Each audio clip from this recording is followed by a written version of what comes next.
22 তারিখ নিয়ে আজ কদিন যাবত জবে থেকে ওই সমাজসেবক দাদার সাথে এই বাচ্চার মা গেছে তারপর থেকে তারই কিছু সাকরেত এই 22 তারিখটাকে নিয়ে এমন ভাবে ওয়াইটি প্ল্যাটফর্মে জলঘোলা সৃষ্টি করেছে যাতে 22 তারিখ নিয়ে অনেক কিছু হয়ে যায়, কিন্তু তোমাদের নিশ্চয়ই জানার ইচ্ছা হয় যে অ্যাকচুয়ালি 22 তারিখ কি হতে চলেছে। তো সেরকমই কিছু তথ্য নিয়ে তোমাদের সামনে কিন্তু ভিডিও নিয়ে চলে এসেছি। তো হ্যালো গাইজ বন্ধুরা, তোমরা কেমন আছো? আশা করছি খুব ভালো আছো, আমিও খুব ভালো আছি। পায়েলস ফ্যামিলিতে নতুন একটা ভিডিওই তোমাদেরকে অনেক অনেক স্বাগত জানাচ্ছি। দুদিন যাবত আমি কোনো ভিডিও দিইনি, কারণ কি তোমরা দেখতেই পেয়েছো রুম্পাকে নিয়ে ভিডিও দিচ্ছি, কিন্তু আমার হচ্ছে এটা মেন কন্টেন্ট। আমি রুম্পার ভিডিওতেও বারবার বলেছি যে আমার মেন কন্টেন্ট কিন্তু ওরা না, আমার যে মেন কন্টেন্ট যথারীতি আমি সেটাতে আবার কিন্তু ফিরে এসেছি।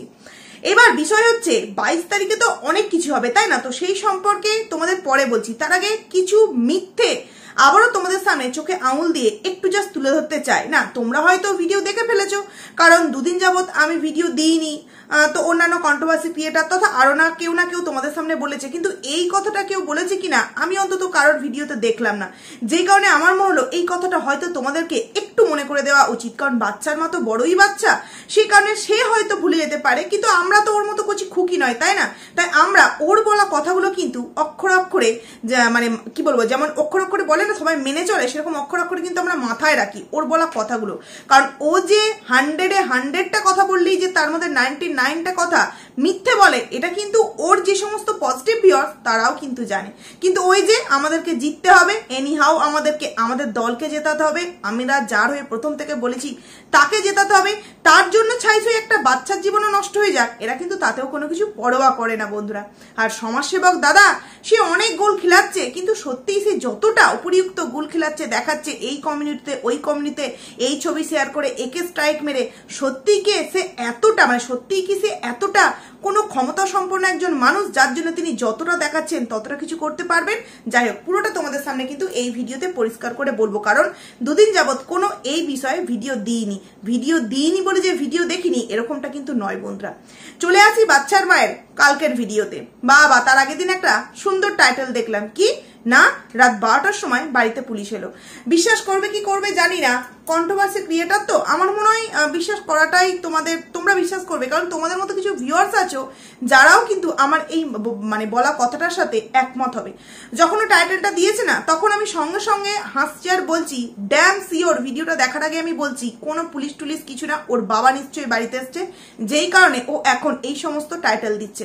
তারপর যথারীতি দেখলাম, দেখার পর একদম ভিডিওর প্রথমেই একটা কথা আমি বলতে চাইছি যে এই যে সন্দীপ দা একটা কথা বলে না বোকার হদ্দ, তো বোকার হদ্দ তো একদম বোকার হদ্দ।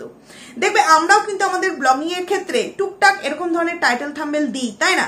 কিন্তু সেই জায়গায় আমরা সেই কথাটাকে কোথায় রাখি? একটা মধ্যবর্তী জায়গায় রাখি, যেখানে কিনা আমরা চাই আমাদের ভিউজটা বা ওয়াচ টাইমটা একটা জায়গায় গিয়ে তারা দেখলে কিছুটা ওয়াচ টাইম সেখান থেকে উঠে আসবে।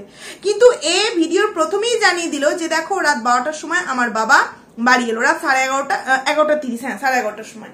তাহলে সেখান থেকেই তো মানুষ বুঝে গেল যে ও মিথ্যে কথা বলছে। তো দেখলাম ওর ভিডিওতে ভিউজটাও খুব একটা হয়নি, এমনকি কমেন্ট সেকশনে ওকে অজস্র মানে স্ল্যাং দিয়ে বাজে কথা বলে বাজে কমেন্ট করে গেছে। কতটা বোকা একবার চিন্তা করো তোমরা বন্ধুরা, যে এমন এখন টাইটেল দিতে হচ্ছে যে টাইটেল এমন না দিলে তার ভিডিওতে ভিউজ হচ্ছে না। তাহলে বোঝো তো একবার বন্ধুরা, যখন মানে ঘুটিটা পুরোপুরি উল্টে যাবে তখন এর আইডিতে কেউ কি যাবে ওর ভিডিও দেখতে? তারাই যাবে যারা ওকে ঠিক অন্ধের মতো সাপোর্ট করে, আর যারা নিরপেক্ষতা বজায় রেখে ভিডিও দেখে তারা কিন্তু সাপোর্ট করতে যাবে না। এখনো পর্যন্ত মানে দেখতে যায়, সাপোর্ট তো করে না, এখনো পর্যন্ত দেখতে যায় তার এই নোংরামোগুলো। দুদিন পর যখন সেই নোংরামো খোল্লা দেখাতে আরম্ভ করবে, 1 দিন 2 দিন 3 দিন দেখার পর আর কেউ কিন্তু তার এই নোংরামোগুলো দেখতে চাইবে না বন্ধুরা। আচ্ছা, প্রথমে একটা কথা বলতে চাই যেটা মানে আমার নিজের খুব খারাপ লাগলো। সকালবেলা উঠি পাট শাক বাছা দিয়ে ভিডিওটা শুরু হলো, খুব ভালো কথা বলছে, পিসি রান্না করে ডাল দিয়ে পাট শাক না কিছু একটা বললো, পাট শাকের ঝোল। সঙ্গে সঙ্গে যে পিসিকে ফোন করে জেনে নে না, পিসিকে ফোন করে কেন জানবে? এত একটা ট্যালেন্টেড বাড়ির বাচ্চা মেয়ে যে কিনা কিভাবে একটা নির্দোষ ছেলেকে নানান রকম ভয় দেখিয়ে নানান রকম দোষে দোষারিত করে তাকে একটা পুরো একদম কণ্ঠাসা করতে পারে, এই সমস্ত প্ল্যান যার মাথা দিয়ে বেরোচ্ছে তার কি এইটুখানি বুদ্ধি কাজে লাগাতে পারলো না যে আমি পিসিকে ফোন করবো কেন? এখন তো নেটে সার্চ করলে আমি পেয়ে যাবো যে পাট শাক দিয়ে ডাল কিভাবে রান্না করে। যাকে ভিডিওর কন্টেন্টে বলতে হবে যে দেখো আমার পিসির সাথে আমার প্রতিনিয়ত কথাবার্তা হয়, এটা তো দেখাতে হবে, তাই না? তারপর যথারীতি কোথায় গেল? বন্ধন ব্যাংকে টাকা দিতে। মানছি ব্যাংকে, এটা কিন্তু অনেকে ভাবছে বন্ধন ব্যাংক মানে ব্যাংক ওরকম নয়। এখানে হচ্ছে দেখবে পাড়ায় পাড়ায় যে দলগুলো হয় না, সেই দলের বন্ধন ব্যাংক থেকে লোন নেয় বা এখান থেকে, সেখানে কিন্তু একজন স্যার আসেন, উনি এসে কিন্তু সপ্তাহের একটা দিন বা মাসের একটা দিন যার যেরকম লোন হয় সেই অনুযায়ী কিন্তু পয়সা কালেক্ট করায়। যার যত বেশি টাকা, যে যতগুলো কিস্তিতে দেবে বলে, সেই রকম হিসেবে কিন্তু টাকাগুলোকে দেওয়া হয়। দেখেছি আমার বাপের বাড়ির ওদিকে এরকম অনেকে আছে, মানে করে, তো সেখান থেকে দেখেছি। তো সেই জায়গায় দাঁড়িয়ে ভাবো তোমরা একবার, সেখানে একজন স্যার তো অন্তত আসেন, সেখানে চলে গেল নাইটি পরে, সেখানে মাও চলে গেল নাইটি পরে, মেয়েও চলে গেল নাইটি পরে। বলতে আজকে বাধ্য হচ্ছি, মেয়ের থেকেও মা যেন আরো 10 কাঠি ওপরে। মা মেয়েকে কোথায় বোঝাবে, সমস্ত কিছুতে শাসন করবে, তা নয়, মাই তো ধেই ধেই করে নাচছে। সেখানে কেনই বা শাশুড়ি নাচবে না, কেনই বা মেয়ে নাচবে না বন্ধুরা? না হলে মা যদি এরকম না হতে পারে, মানে না হয়, তাহলে কি করে বন্ধুরা একটা মেয়ের ডিভোর্স হয়নি, তাকে সাজিয়ে গুছিয়ে একটা ভ্যালেন্টাইন্স ডে পালন করবার জন্য তার বাবা তাকে গাড়ি করে স্টেশন অব্দি পৌঁছে দিয়ে আসছে, আর মা কিনা চুল বেঁধে দিচ্ছে। এই তো হচ্ছে পরিবারের নমুনা, ভালোবাসার নমুনা। তুমি নর্দমায় নামো, তোমার এই নর্দমায় নামা দিয়ে যে টাকা ইনকাম হবে, সেই টাকায় আমরা জাস্ট বিলাসবহুল জীবনযাত্রা কাটাবো। এটা হলো বন্ধন ব্যাংকের কথা। তারপর যথারীতি তোমরা দেখতেই পেলে দুপুরের কি রান্না বান্না হলো। ওই পাট শাক ভাজা, না পাট শাক দিয়ে ডাল, তারপরে তোমার বড়া ভাজা, মানে পাট শাকেরই বড়া ভাজা, এবং পান্তা ভাত। আর কিছু কি ছিল না, আর কিছু ছিল বলে আমার মনে পড়ছে না।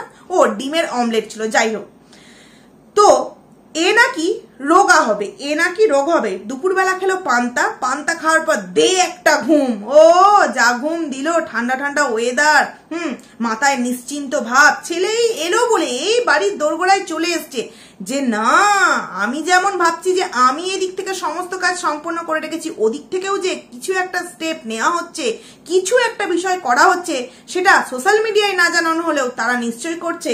এইটাও অন্তত মানে বুদ্ধি সমাজসেবক দাদা এই বাচ্চার মাকে হয়তো দেয়নি। তো সেই কারণে পান্তা ভাত খেয়ে দিল একটা ঘুম দেওয়ার পর একদম দুপুরের ভাত খাওয়া, তারপর কোথায় গেল ভিডিও, একদম রাত্রের রুটি করা, রুটি আর তরকারি। ভালো কথা। তারপরে আমাদের সামনে কি দেখানো হলো, সন্ধ্যে না রাত্রে দেখানো হলো দুধ গরম করা হচ্ছে, এবং দুধ গরম করার সময় দেখানো হলো যে দেখো এই যে দুধ জাল দেওয়ার সময় যে ফেনাগুলো ওঠে না, সেই ফেনাগুলো না আমার ছোট থেকে খেতে দারুণ লাগে। প্রথমত আমি একটা কথা বলতে চাই, এটা আমি জানি অনেকেই হয়তো এই কথাটা মানতে চাইবে না, কিন্তু এটাই সত্য। দেখবে যে প্যাকেটজাত যে দুধগুলো হয়, এগুলো কিন্তু সত্যি আমিও খাওয়াই, কি করব, না পাওয়া গেলে খেতে তো হবেই, তাই না? কিন্তু এই যে ফেনা বা এই যে সর, যেগুলো অরিজিনাল যে গরুর দুধ, আমরা গ্রাম থেকে যে দুধগুলো একদম গয়লার কাছ থেকে নিই, ওগুলোর কিন্তু ওই দুধের সর খাও বা ফেনাটা খাও, ওটা ভালো লাগে। কিন্তু যে প্যাকেটজাত যে দুধগুলো হয়, তাই তো পুরো ভ্যাসকা লাগে, কি করে খায়, আর কিরকম একটা গন্ধ লাগে। দেখবে বন্ধুরা প্যাকেটজাত যে দুধগুলো হয় না, কিরকম একটা গন্ধ লাগে, কি করে ও খায় বলো তো? এবং তার থেকেও বড় কথা হলো, যেই মেয়ে নাকি একটা ডায়েটের মধ্য দিয়ে যাচ্ছে, একটা মানে হার্বাল প্রোডাক্টের সাথে সে যুক্ত আছে, সকালে সে ইয়োগা করছে, নিজের ফিটনেস নিয়ে যে এতটা নাকি চিন্তিত, সে দুপুরবেলা পান্তা ভাত খেয়ে দিল একটা ঘুম, তারপর যথারীতি সন্ধ্যেবেলায় দুধ জাল দেওয়ার সময় সে ফেনাটাও খাবে, এমনকি দুধের যে মোটা একটা আস্তরণ মানে সর যাকে বলে, সেটাকেও সে খাবে। এবং আমরা প্রত্যেকেই জানি যে এই যে দুধের সর বলো বা দুধের যে ফেনা বলো, এগুলো খেলে প্রচন্ড কিন্তু ফ্যাট হয়, কারণ ওই সরটা থেকেই কিন্তু ঘি তৈরি হয় বন্ধুরা। অনেকে দেখবে কাঁচা দুধটাকে রেখে দেয়, তারপর মাটা তুলে ঘি তৈরি হয়, যেটা কিনা আমরা করতাম, যেহেতু আমরা গয়লা বাপের বাড়িতে, সেহেতু করতাম। এবং অনেকে আবার করে সর তোলার মানে মাটাটা, দুধটা জাল দেওয়ার পর যে মাটাটা ওঠে সেইটা দিয়ে, সেখান থেকে ওটা খেলে তো এমনিতেই প্রচন্ড মোটা হয়ে যাবে, যেটা কিনা ছোটবেলায় আমিও খেতাম, কিন্তু যবে থেকে বুঝতে শিখেছি তবে থেকে ইচ্ছা করলেও কিন্তু আর খায় না, কারণ সেইভাবে তো অন্য কিছু ইয়োগা টিয়োগা করা হয় না। যতটুকুনি খাবার মেনটেন করে নিজের শরীরটাকে ফিট রাখা যায়, ততটুকুনি করার চেষ্টা করি। সেখান থেকে ও দেখো একদিকে আমাদেরকে দেখাচ্ছে ও নাকি একটা ডায়েটের মধ্য দিয়ে যাচ্ছে, অপরদিকে আবার দেখাচ্ছে যে এইগুলো আমি খেতে ভালোবাসি। যাকে এই করলে যে এর ফিটনেস কতটা ভালো হবে, সত্যিই চিন্তার একটা বিষয়। যে মা নিজেকে ট্যাকল করতে পারে না, যে মা নিজের লোভ সামলাতে পারে না, যে মায়ের জীবের লালা সবসময়ের জন্য বেরোতে থাকছে, সেই মা সন্তানকে কিভাবে ভালো করে মানুষ করবে? এখানে তো একটা বিশাল বড় প্রশ্ন আছে বন্ধুরা, বিশাল বড় প্রশ্ন। যেখানেই ধরো একটা এমন কোনো বিষয় বা এমন কোনো কাজ এলো যেখানে তার কিছুটা মানে ইনকাম আছে, অপরদিকে সেই দিনকে হয়তো ছেলের কোনো একটা গুরুত্বপূর্ণ বিষয় আছে, সে বলবে কি ভাড় মেজাক ছেলে, আগে আমি এইটা করি, এইটাতে আমার 2 টাকা আসবে, টাকা না এলে আমি মানে এরকম বিলাসবহুল জীবনযাত্রা কাটাবো কি করে, তাই না? এরপর আসছি আরো একটা কথায়, যেটা কিনা ও একদম ডাকপাক মিথ্যে কথা বললো বন্ধুরা। ও বলল একটা ফোন সম্পর্কিত কথা বলল যে অনেকেই তোমরা কমেন্ট করো বারবার যে এই যে হাতের ফোনটা, এই ফোনটা কার। যখন আমি অযোধ্যা বেড়াতে গেছিলাম তখনও অনেকে আমাকে প্রশ্ন করেছিল। তো কথা হচ্ছে, ও বলল এই ফোনটা আমি যখন আমার বাপের বাড়ি চলে আসি শ্বশুর বাড়ি থেকে, মানে সন্দীপ দাদের বাড়ি থেকে, তখন এসে ও ওই ফোনটা কেনে। ভালো কথা, ফোনটা কেনে, কিন্তু তোমাদের কি কারোর কোনো ভিডিওতে দেখেছো যে ও আমাদের সামনে ভিডিও করে বলেছে যে ও ফোন কিনেছে? ও কিন্তু আমাদেরকে এটা বলেছিল যে ও ওর মায়ের ফোন থেকে ভিডিও করে। কিন্তু আমি আমার একটা ভিডিওতে তোমাদেরকে বলেছিলাম, অনেকদিন আগেকার একটা ভিডিওতে, তখন হয়তো ট্যাগ পাইলে আমি ভিডিও দিতাম, তো ওই ভিডিওতে আমি বলেছিলাম যে ও ওর মায়ের ফোন থেকে কিন্তু আর ভিডিও করে না, কারণ ও কাল একটা ফোন কিনেছে। এটা কিন্তু আমি একটা জানিয়েছিলাম তোমাদেরকে, একটা ভিডিওতে বলেও দিয়েছিলাম কবে কিনেছে, এই মুহূর্তে মনে নেই ডেটটা। তো ও কিন্তু ওর কোনো ভিডিওতে বলেনি যে আমি আমার মায়ের ফোন থেকে আর ভিডিও করছি না, দেখো আমি একটা নতুন ফোন কিনলাম। যেমন এই যে আইফোনটা কেনা নিয়ে দোকানে যাওয়া থেকে আরম্ভ করে একটা মানে বিশাল বড় একটা টাইটেল থাম্বেল দিয়ে অনেক কিছু করে একটা এলাহি বিষয় করে ফোনটা কিনলো, এই আইফোনটা। কিন্তু ওর যে আগের ফোনটা যেটা দেখালো সেই ফোনটা কিনেছে, এটা কি কোনোদিনও ওর ভিডিওতে তোমরা দেখতে পেয়েছো? কোনোদিনও দেখায়নি। ও জাস্ট বলেছিল প্রথম যে দেখো আমি, আমার কাছে তো এখন 1 টাকাও নেই, আমি আমার মায়ের ফোন থেকে ভিডিও করি। তারপরে সে আর কোনোদিনও দেখায়নি যে ওই নতুন ফোনটা কিনেছিল। কিন্তু কালকে আমাদের সামনে কি বললো যে এটা আমারই ফোন, আমি যখন ওই বাড়ি থেকে চলে এসেছিলাম তখন এসে আমি এই ফোনটা কিনেছিলাম। এইবার তোমরা ভেবে দেখো, যেই মেয়ে বলেছিল যে আমি 1 টাকাও নিয়ে আসিনি, ভিখারির কাছেও তো 5টা টাকা থাকে, আমার কাছে 5টা টাকাও নেই, তাহলে সেই মেয়ে মনিটাইজেশন অন হওয়ার আগে, টাকা ইনকাম করার আগে কোথা থেকে পয়সা পেলো যে ফোন কিনলো? যেখানে কিনা বাবা মা একটা কিছু মেয়েকে কিনে দেয় না, বাবা মা একটা জোর জবরদস্তি করে মেয়েকে ডক্টরের কাছে নিয়ে যায় না, যেই বাবা মা বলে যে তোর যদি সবেতেই অ্যালার্জি তাহলে তুই গুড়মুড়ি খা, যেই বাবা মা মেয়ের পয়সা ঢোকেনি বলে পয়লা বৈশাখের কেনাকাটা করতে পারে না, সেই বাবা মা কি মেয়ে আসতে না আসতেই মেয়েকে অত দামি একটা ফোন কিনে দিল? তোমরা বিশ্বাস করতে পারবে? তোমরা বিশ্বাস করতে পারবে? কোনো সময় কোনো বিষয় কেনাতে তোমরা দেখেছো বললো এটা মা কিনেছে বা এটা বাবা কিনেছে, বলেছে কিনেছি, এরকম একটা কথা বলো ভিডিওতে। সে শপিংই হোক আর কোনো বাড়ির ফার্নিচারই হোক বা আদার্স কোনো জিনিসই হোক, আর যেটা মা টাকা দেয় সেটা কিন্তু মা নিজের মানিব্যাগ থেকে বের করে টাকা দেয় টুকটাক, সেটা কিন্তু আমরা ভিডিওর মধ্যে দেখতে পাই।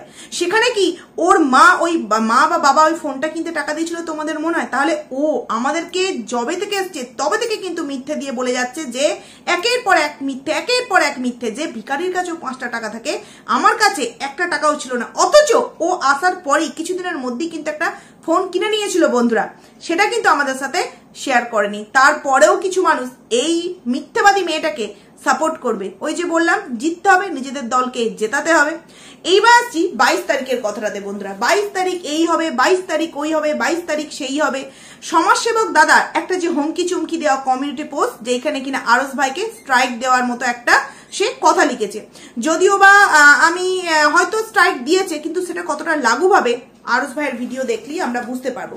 আমি এই বিষয়ে আরস ভাইকে একটা কথা বলতে চাই, সে যথেষ্ট এই বিষয়ে ট্যালেন্টেড এবং বুদ্ধি, মানে তার বুদ্ধি আছে, কিন্তু একটা কথা আমি বলতে চাই যে প্রত্যেকে কিন্তু প্রত্যেকের আইডিকে বাঁচিয়ে রেখে সবসময় সব কাজ করতে চায়। এই যে আরস ভাই দেখবে একটা কথা বলে যে আমি যেটা আনবো সেটা কেউ আর আনতে পারবে না, কিন্তু কারো ভিউয়ার্সদের মনে একটা প্রশ্ন হওয়াটা উচিত যে আরস ভাই আনতে পারছে, আমরা কেন আনতে পারবো না? আমরাও কিন্তু মন করলে আনতে পারি, কিন্তু আমরা আনি না কেন জানো? আমাদের আইডি সুরক্ষার জন্য, আমাদের আইডি সুরক্ষার জন্য। কিন্তু মানে আরস ভাই ভিডিওগুলো দিয়ে দেয় তার আইডিতে, সেগুলো দিয়ে দেয়, ঠিক আছে ঠিক আছে তুমি দাও, কিন্তু এতটাও তুমি মানে সমস্ত কিছু একদম লাগাম ছাড়া করো না, যেখানে কিনা আইডিটারই একটা দফাডাফা হয়ে যায়। কারণ অনেক কবার কিন্তু স্ট্রাইক দিয়ে দিল আইডিটাতে, আর আইডির একটা আইডিতে যদি বারংবার স্ট্রাইক পড়তে থাকে, তার কিছু হোক আর না হোক কিন্তু একটা রিচ ডাউন হয়েই যায়। এই তোমরা একটা কথা ভেবে দেখো না, আজকে এই বাচ্চার মাকে নিয়ে কন্ট্রোভার্সি চলছে, তাই সে কন্ট্রোভার্সি করছে, নানান তরফ থেকে খবর পাচ্ছে, দিচ্ছে, ঠিক আছে, কিন্তু এটা তো বছরের বছর পর চলতে পারে না, বছরের পর বছর তো এই বাচ্চার মায়ের ঘটনাটা চলতে পারে না। একটা বছর গিয়ে, একটা সময় গিয়ে, একটা দিন গিয়ে এটা এন্ড হবে। তারপর সে যে ভিডিও দেবে বা যাকে নিয়ে ভিডিও দেবে, সেই ভিডিও রিচ একটু হলেও কিন্তু ডাউন হবেই হবে বন্ধুরা। তো যাই করুক, অবশ্যই সে যা ইনফরমেশন দেয় সেগুলো তো অবশ্যই সত্য। আর একটা কথা, তার মুখের ভাষা দেখো, ওয়াইটিতে এরকম অনেকে আছে এর থেকেও জঘন্য জঘন্য ভাষা দেয় এবং গলাবাজি করে, মানে দেখছে যে হ্যাঁ এটা জঘন্য, এটা নোংরা, তারপরেও সেই সত্যটাকে মিথ্যে রূপে সবার সামনে প্রচার করে আবার গলাবাজি করে, আবার স্ল্যাং দেয়। এখন আবার অনেকে ভদ্র হয়ে যাচ্ছে, কিন্তু ভদ্র মুখে বললি কি মানে সে পার্সোনালি ভদ্র হয়ে যায় বন্ধুরা?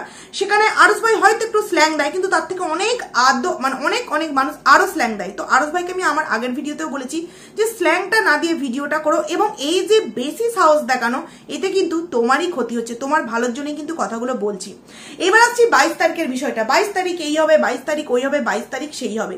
আচ্ছা বন্ধুরা, তোমাদের কি কোথাও মনে হয়নি যে 22 তারিখ কি হবে না হবে? এখানে কিন্তু তোমরা জানতে পেরেছো কারণ না কারণ, বিশেষ করে দালালের মাধ্যমে, যে একটা সমন, দালাল না, নতুন যে বাচ্চার মায়ের দালাল হচ্ছে তার দ্বারা যে একটা সমন অন্তত বা একটা কাগজ অন্তত এই সন্দীপদার বাড়ি যাবে। তো সেটা যাবে, সেটা গেলে সন্দীপ দা সেটা নিয়েও কিছু একটা নিশ্চয়ই করবে, এবং এদিক থেকে এত কিছু করছে মানে কি সন্দীপ দা পায়ের উপর পা তুলে বসে আছে, সে কিছু কি করছে না? হ্যাঁ, এটা হতে পারে যে বাচ্চা মায়ের কাছে যাবে, এটা যে নিয়ম, যেহেতু বাচ্চার মা জন্ম দিয়েছে, এটা দিয়ে গায়ের জোর খাটিয়ে কিন্তু আনতে পারে, কিন্তু যে লিগাল ওয়েতে যাওয়ার কথা বলছে সেখানে সে কি করে ভেবে নিল যে সে 100% জিতে যাচ্ছে? সেই দিনকে কিচ্ছু হবে না বন্ধুরা। সেখানে অনেকেই দেখলাম অনেক জায়গায় কমেন্টস করেছো, তাহলে সেই দিন কি জানা যাবে যে বাচ্চা কার কাছে যাচ্ছে? একদমই নয়, সেই দিনকে কিচ্ছু জানা যাবে না। সেই দিনকে জাস্ট এই তরফ থেকে কি বলা হচ্ছে, ওই তরফে কি নতুন করে জমা দেবে, এইটুখানি হবে বন্ধুরা। মানে এই তরফ থেকে যা করেছে এবং এই তরফ থেকে এবার কি করা যায়, কি স্টেপ মানে তারা করেছে সেগুলো সেখানে জাস্ট সাবমিট করবে এবং একটা আবারও ডেট পড়বে। এরপর আস্তে আস্তে হবে। এক্ষুনি তোমরা ভেবে নিও না যে ও বললো মানে 22 তারিখ মা আর সন্তান এক হতে চলেছে। দেখো না, ওই যে জামাগুলো কিনেছে না, ওই জামাগুলো ও মানে বাচ্চা তার মায়ের কাছে যেতে যেতে ওই জামাগুলো যথারীতি ছোটই না হয়ে যায়। হ্যাঁ বন্ধুরা, দেখো যা করছে তার কিছুটা কিন্তু দালাল মারফত তোমরা জানতে পেরে যাচ্ছ, কিন্তু সন্দীপ দা যা করছে আমরা অন্তত বলেছি আমাদের ভিডিওর মাধ্যমে যে তুমি তোমার লিগাল ওয়েতে যে যাচ্ছ সেরকম কোনো ইনফরমেশন এই মুহূর্তে ভিডিওর মধ্যে দিও না। তুমি তোমার কাজ পুরোপুরি সম্পূর্ণ করো, তারপর যথারীতি যেটা দেওয়া সেটা দেবে। আচ্ছা, তোমরা দুদিন আগে শুনতে পাচ্ছিলে না যে হোয়াটসঅ্যাপ চ্যাটিং রিভিল হবে, কিন্তু দেখো রিভিল কি পুরোটা হয়েছে? তোমরা দু একটা কারো না কারোর কমেন্টিতে দেখতে পেয়েছো, আমারও কমেন্টিতে তোমরা দুটো দেখতে পেয়েছিলে, সেরকমই কিন্তু কারো না কারোর কমেন্টিতে দু একটা দেখতে পেয়েছো, কিন্তু সম্পূর্ণ কি দেখতে পেয়েছো? কারণ কি না, এই মুহূর্তে ওটাকেও থাক, ওটা এখন থাক রয়েছে, ওর থেকেও তো ধামাকাদার জিনিস রয়েছে, থাক। যেই সময় দেওয়ার একদম এন্ডিং মুহূর্তে গিয়ে ওটাকে দেওয়া হবে, যাতে মানে হাটের মাঝে হাঁড়িটাকে ভাঙা যায়, ভাঙানো যায়, ওটা ওই সময়ের জন্য, ওটা এখন তোলা থাক। তাছাড়া যে সন্দীপ দা কিছু করছে না, 22 তারিখ যাবে আর একদম সন্দীপ দা কোলে নিয়ে ছেলেকে বাচ্চার মায়ের হাতে তুলে দেবে, এরকমটা কিন্তু নয় বন্ধুরা। অনেক কিছু এর মধ্যে আছে যেগুলো হয়তো এখন ওয়াইটি প্ল্যাটফর্মে কেউই আনছে না, আনাটা উচিত নয় বলেই কিন্তু আমরা মনে করছি। তাই যারা 22 তারিখ নিয়ে এরকম কিছু বলছো তাদেরকে বলছি, শুধুমাত্র একটা এই বাচ্চার মায়ের তরফ থেকে এই আমাদের যে সমস্ত সন্দীপদার পাশে আমরা যারা আছি তাদেরকে ভয় দেখানো এবং তাদের ব্রেনের মধ্যে একটা চিন্তা সৃষ্টি করা যে বাচ্চা যদি এই তরফে চলে আসে তাহলে এইবার কি হবে, তাহলে এইবার আমাদেরকে ওই সন্দীপের নামে বাজে মন্দ কথা বলা শুরু করতে হবে বন্ধুরা, যেটা অনেকেই মাঝে সাঝে করে ফেলে ভুলবশত, মাঝে যেটা নয় সেটা বিশ্বাস করে কিন্তু করে ফেলে, কিন্তু অ্যাকচুয়ালি কিন্তু বিষয়টা সেটা নয় বন্ধুরা। আসল বিষয় হচ্ছে 22 তারিখ কিচ্ছু হবে না, জাস্ট এই তরফ দিয়েছে, এই তরফ গিয়ে সেই দিনকে কিছু একটা সাবমিট করবে। এবার তোমরা বোঝো কি বলতে চাইছি আমি, এইটুকানি হবে আর কিচ্ছু হবে না বন্ধুরা। এতটা ইজি না যে ও একটা কিছু করলো আর সেটা এই তরফ থেকে কিছু সেই বিষয়টাকে না পর্যবেক্ষণ করে, না সেই বিষয়টার বিরুদ্ধে গিয়ে কিছু করে সঙ্গে সঙ্গে ছেলেকে দিয়ে দেবে, এত সহজ তাই না? আরো একটা কথা আমি আমার এই ভিডিওর মধ্যে বলতে চাইছি, যদিও সম্পূর্ণ অন্য কথা, একটা আইডির নাম এখানে আমি বলতে চাইছি, স্নেক সেভার ব্রাদার্স, এটা একটা আইডির নাম, তোমরা প্লিজ এই আইডিটা যেও, স্নেক সেভার ব্রাদার্স, এই আইডিটা তোমরা আইডিটায় গিয়ে কমিউনিটি পোস্ট দেওয়া আছে, সেই কমিউনিটি পোস্টগুলো একটু দেখো এবং সেই কমিউনিটি পোস্টে তোমরা যেটুকুনি যা পারো সাহায্য করো। কারণ কি দাদাভাইটা এই স্নেক নিয়ে সমস্ত ভিডিও আমাদের সামনে দেয়, এমনকি তিনি একটা জবও করতেন, কোনো একটা মিথ্যে বিষয়ে জড়িয়ে তাকে 8 মাসের রিসেন্ট 8 মাস হলো সাসপেন্ড করা হয়েছে। তো সে কোনো একটা এরকম সাপ উদ্ধারে গিয়েছিল এবং সেখানে গিয়ে তার বাম হাতের বুড়ো আঙুলে সাপটা কামড়িয়ে দেয় এবং তারপর সে যথারীতি হসপিটালে ভর্তি আছে এবং সে অনেক টাকা তো জোগাড় করতে পেরেছে পরশু অবধি, কিন্তু কালকের পর থেকে আর কোনো বিল মেটাতে পারছে না, যেই কারণে সে কিন্তু এই কমিউনিটি পোস্টটা দিয়েছে। তো তোমরা দাও আর না দাও, অন্তত যারা আছো দেওয়ার মতো তারা দেওয়ার চেষ্টা করো, আর যারা দিতে পারবে না তারা অন্তত ওই পোস্টটাকে শেয়ার করো। আমি আমার ভিডিওর মধ্যে আমি আমার ভিউয়ার্সদেরকে অন্তত রিকোয়েস্ট করলাম যে শেয়ার তো তোমরা একে অপরকে করতেই পারো, তাই না? কারণ আমরা প্রত্যেকে একটা ওয়াইটির জগতে আছি, তার অনেক সাবস্ক্রাইবার, প্রায় 11 লাখ না 12 লাখ সাবস্ক্রাইবার, কিন্তু সেটা বিষয় না। বিষয় এটা অনেকে ভাবতে পারো যে 12 লাখ সাবস্ক্রাইবার আবার কারো কাছ থেকে এরকম কমিউনিটি পোস্টে টাকা চাইছে না, বিষয়টা সেটা না।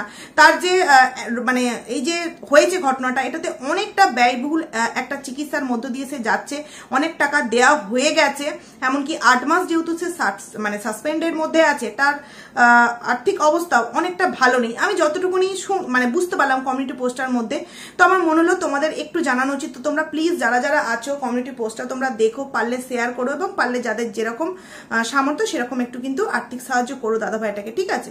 তো আর কিছু নেই ভিডিওটাতে বলার, খুব তাড়াতাড়ি আবারও তোমাদের জন্য নতুন একটা ভিডিও নিয়ে আসতে চলেছি। আর যে কটা কথা বললাম বাচ্চার মা সম্পর্কে আর 22 তারিখ সম্পর্কে, সেই কথার সাথে তোমরা একমত কিনা অবশ্যই কিন্তু কমেন্টস করে জানিও। তো চলো ভিডিওটাকে আমি এখানেই এন্ড করছি, টাটা।